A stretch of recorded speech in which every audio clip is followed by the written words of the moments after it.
My senior year of high school, I took a public speaking class. Because it was COVID year my senior year, it was basically a joke and we really did not learn much but to get up and prepare a speech for our class.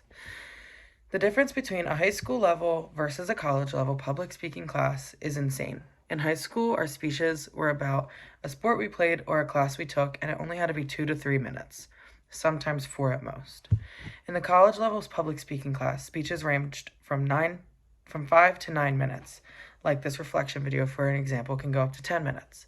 What I knew about public speaking going into this course was that you're always surrounded by it. When your teacher is giving a lecture in class, or you're speaking to two or more people. For me personally, I am always public speaking to my students. I work at a before and after school program with about 75 kids ranging from Monday through Friday.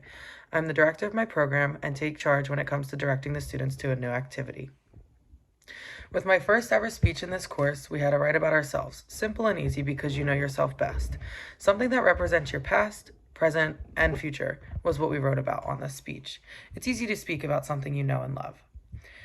Something that I am dying to know about this speech was what's really the final outcome of my future. Will I pass college? Will I find a job somewhere?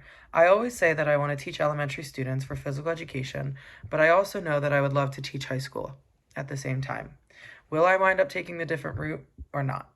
I like to know my plan, but being so far away from graduation, still there is so much more left to learn and find out about myself.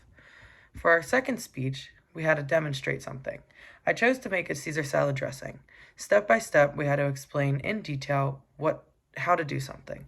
So, step by step, I showed the class how to make my mom's Caesar dressing. I wasn't quite sure on how to make the dressing, so I had to ask my mom a few times before making that speech. Like I said in the speech, I was not too sure where she got it from, whether it was on Pinterest, family friend, or just something she made up on her own.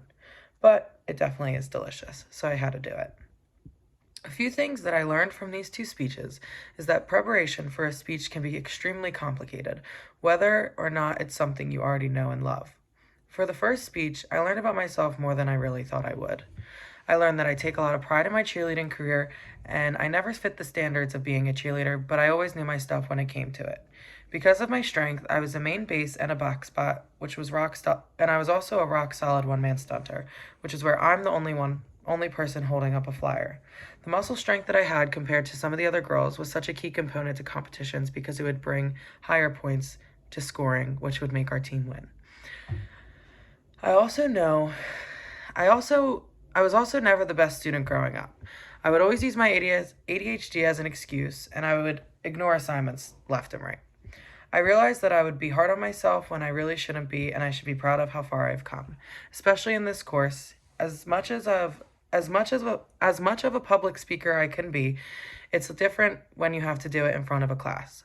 But with the past 4 speeches that we had in class, I feel like I've really overcome a lot.